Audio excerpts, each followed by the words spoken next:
이제야 다시 숨통이 트이는 것 같군요. 사실 지난 2년간 버틴다고 버텼지만 이래저래 힘들었던 것이 사실이네요. 저같이 장사하시는 분들이야 다들 그렇겠지만은 작년 한 해는 제게는 유난히 어려운 시기였던 것 같습니다. 제게 별로 좋지 않은 일이 찾아왔기 때문이죠. 솔직히 자랑할 만한 일도 아니고 내 무덤 내가 팠다 싶어서 말하고 싶지는 않았으나 혹시 어딘가에 저같이 바보 같고 불쌍한 영혼이 있지는 않을까 하여 이렇게 사연을 보내봅니다. 젊었을 적 저는 참 별 볼 일 없는 인간이었습니다.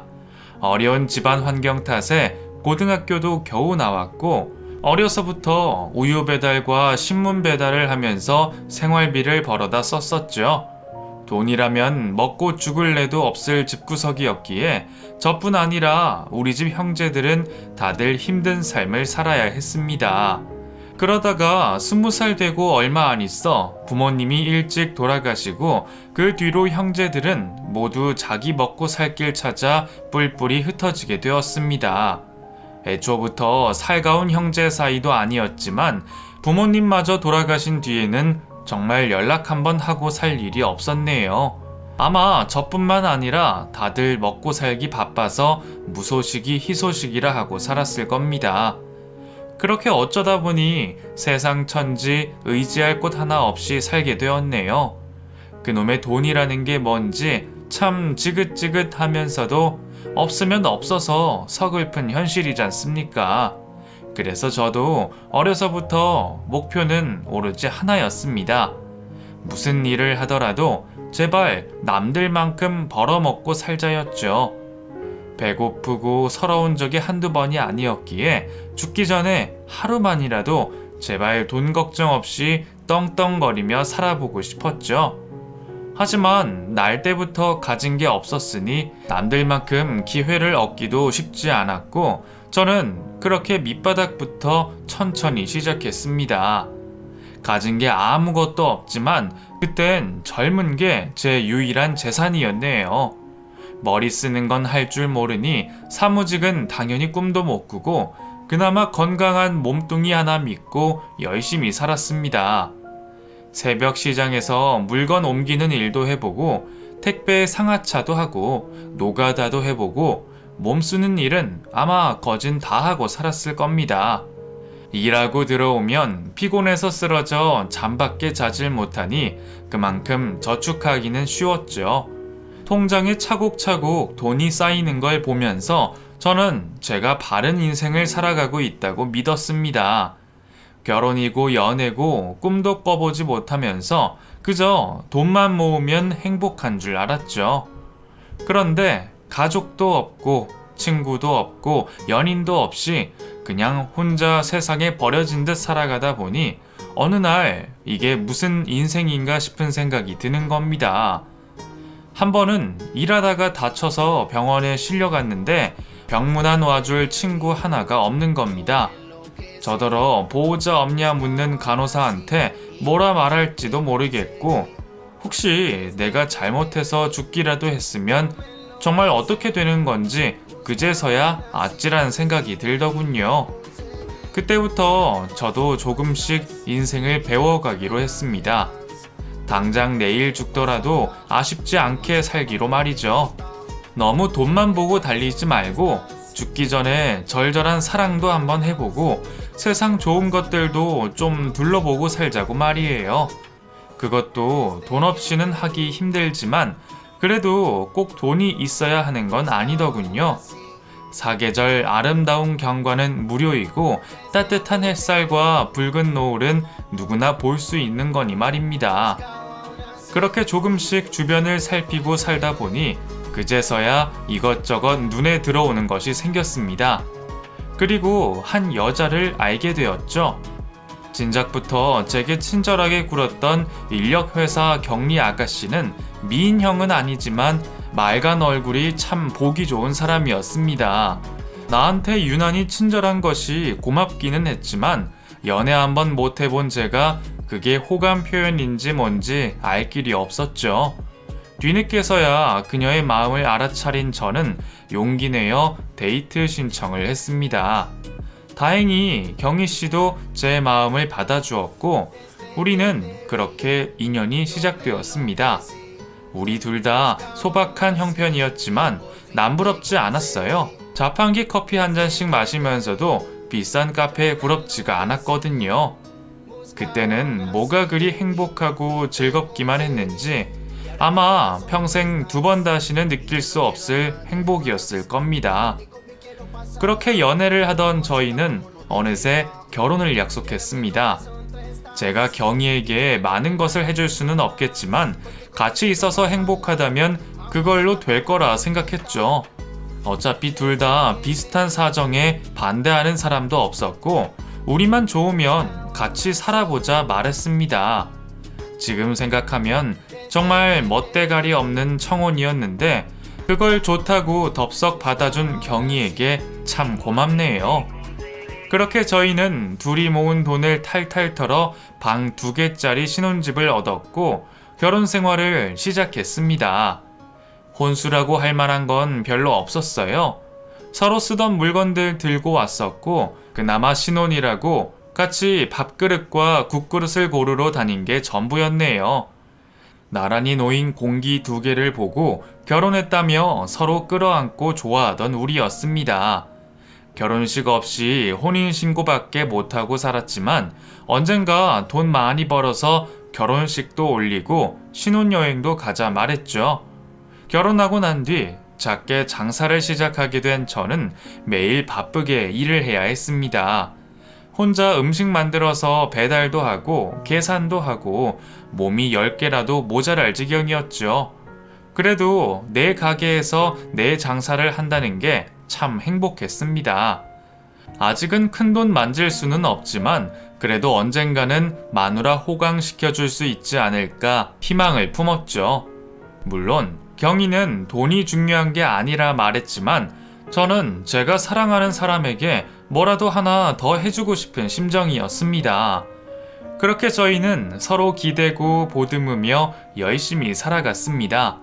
아이 욕심도 당연히 있었습니다. 사랑하는 부부 사이에 서로 닮은 자식을 낳는다는 게 얼마나 행복한 일이겠어요? 가게 자리만 잡히면 목돈만 생기면 계속 미루다 보니 여태 아이가 없었네요.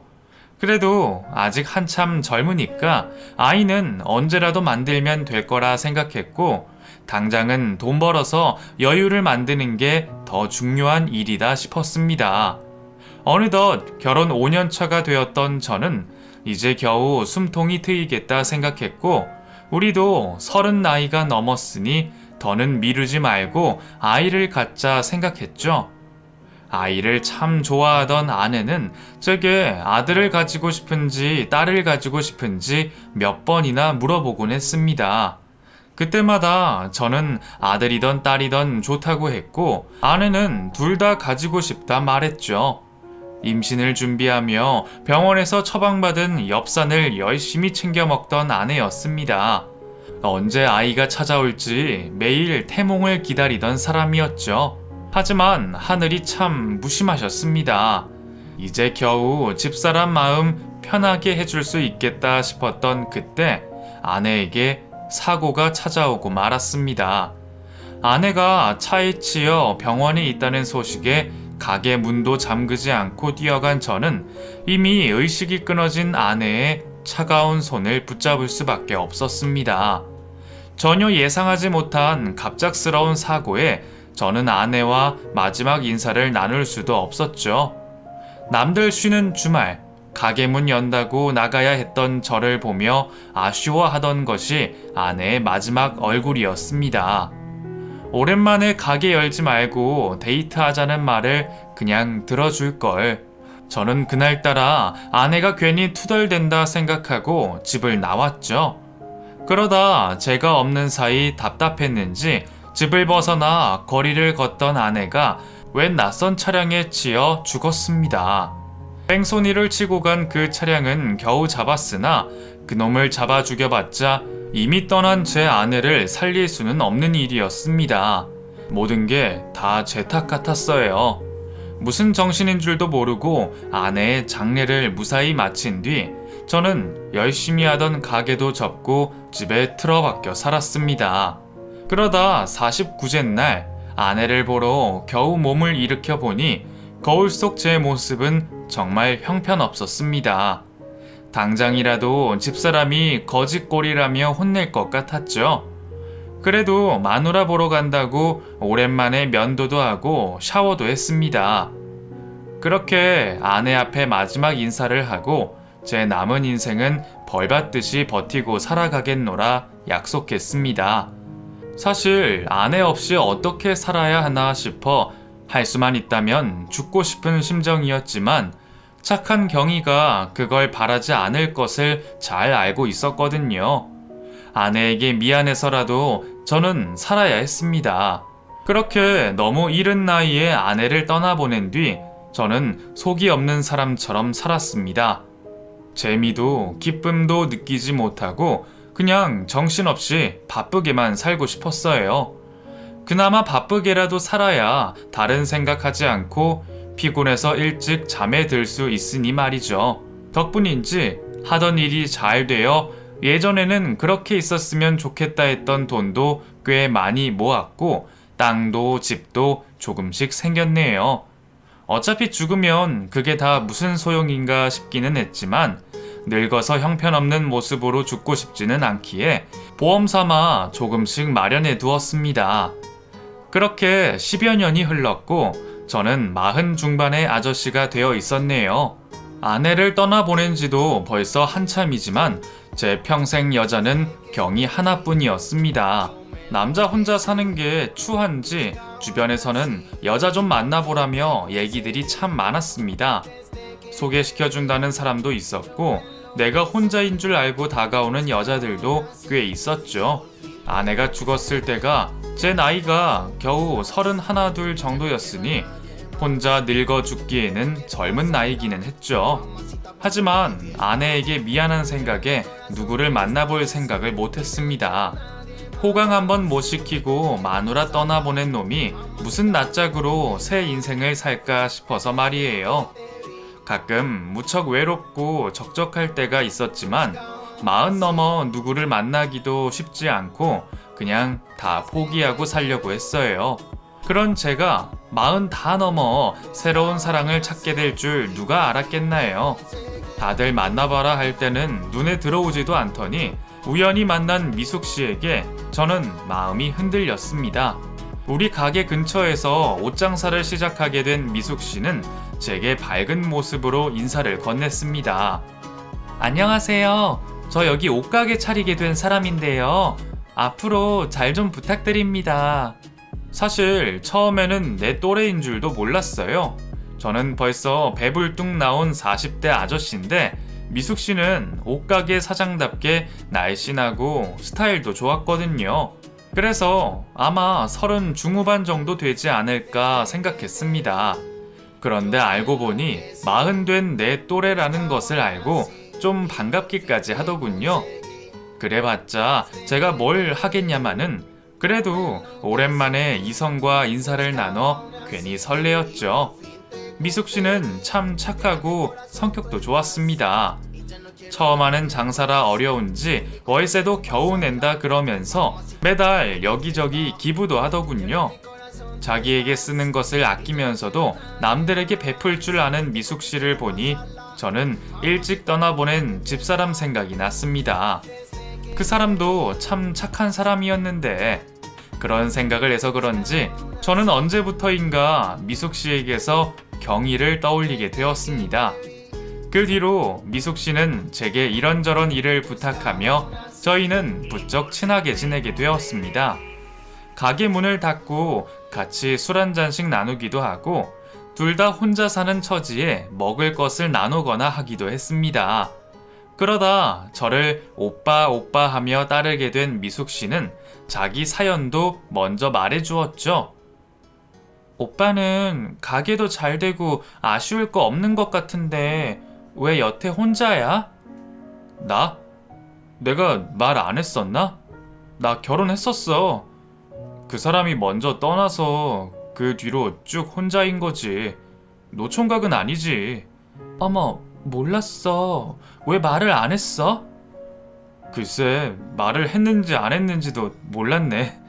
벌써 10년도 넘었고 나한테는 익숙한 일이잖아.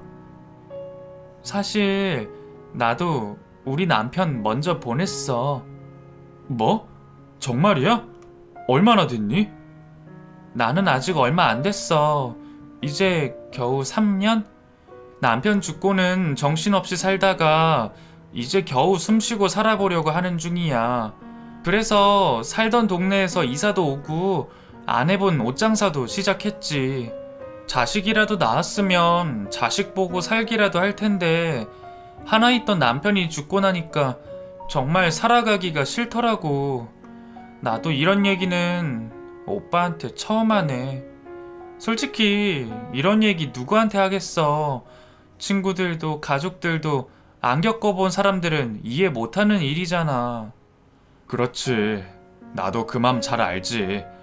다들 불쌍하게는 여기지만 직접 겪지 않으면 평생 모를 고통이지. 같은 사연을 겪은 우리는 서로에게 동질감을 느꼈습니다. 사실 그동안 아내 먼저 보내고 저를 동정하는 사람들은 많았지만 다들 제 속을 알지는 못했어요. 그런데 처음으로 내 고통을 알아주는 사람을 만나니 저도 모르게 마음이 열리더군요. 그 뒤로 저희는 동네 친구처럼 좋은 오빠 동생으로 지냈습니다. 미숙이에게 문제가 생기면 달려가서 제 일처럼 발벗고 나서주고 기쁘고 힘든 일이 있을 때마다 항상 옆에 있어 주었죠. 그러다 보니 남녀 사이에 마음이 생기는 건 정말 시간 문제였습니다. 처음에는 그저 좋은 친구라 생각했던 저희가 결국 결혼까지 생각하게 되었네요. 솔직히 저도 뒤늦게 그런 결정을 하기가 쉽지 않았습니다. 전처에게 미안한 마음도 있었고 내가 늦은 나이에 결혼을 하고 가정을 꾸린다는 게 잘할 수 있을까 부담이 되었죠. 그럴 때 미숙이가 제게 용기를 주고 저를 붙잡아 주었습니다. 오빠, 나도 전 남편 먼저 보내놓고 다시 가정을 꾸린다는 게 너무 두렵고 걱정돼. 하지만 언제까지고 그러고 있을 수는 없는 거잖아. 반대로 생각해보면 그 사람들도 우리가 새 인생을 사는 걸 바랄지도 몰라. 오빠도 전처 먼저 남았다면 행복하기를 바라지 않겠어? 그러니까 우리가 행복하게 사는 게 모두를 위한 일이야. 오빠, 힘들겠지만 우리 서로 믿고 한번 시작해보자. 그렇게 저와 미숙이는 서로의 아픔을 보듬어주며 앞으로 남은 인생의 절반을 함께 하기로 약속했고 작게나마 결혼식도 올렸죠. 경희에게 꼭 웨딩드레스를 입혀주고 싶었었는데 돈 벌고 여유 생기면 결혼식 올리자고 했던 그 약속을 결국 지키지 못했던 것이 다시금 떠올랐습니다. 그래서인지 누구보다 행복해야 할 재혼식 날 저는 고생만 하고 떠난 전처 생각에 마냥 웃을 수만은 없었네요. 하지만 그러면서도 한편으로는 앞으로 남은 인생 함께할 사람이 생겼다는 것에 기뻤습니다. 솔직히 저도 잘 살고 있다 생각하면서도 외로웠는지 모르겠네요. 그렇게 저는 조금씩 전처에 대한 미련과 미안함을 버리고 옆에 있는 이 사람과 우리의 앞날을 생각하기로 했습니다. 자식도 가져보고 싶었고 저도 남은 인생 남들 다 누려보는 행복을 경험해보고 싶었습니다. 하지만 그럼에도 제가 전처를 아주 지울 수는 없었죠. 제사 챙겨줄 식구도 없는 사람이라 재혼을 했더라도 그 사람 재산은 제가 챙겨야 했거든요.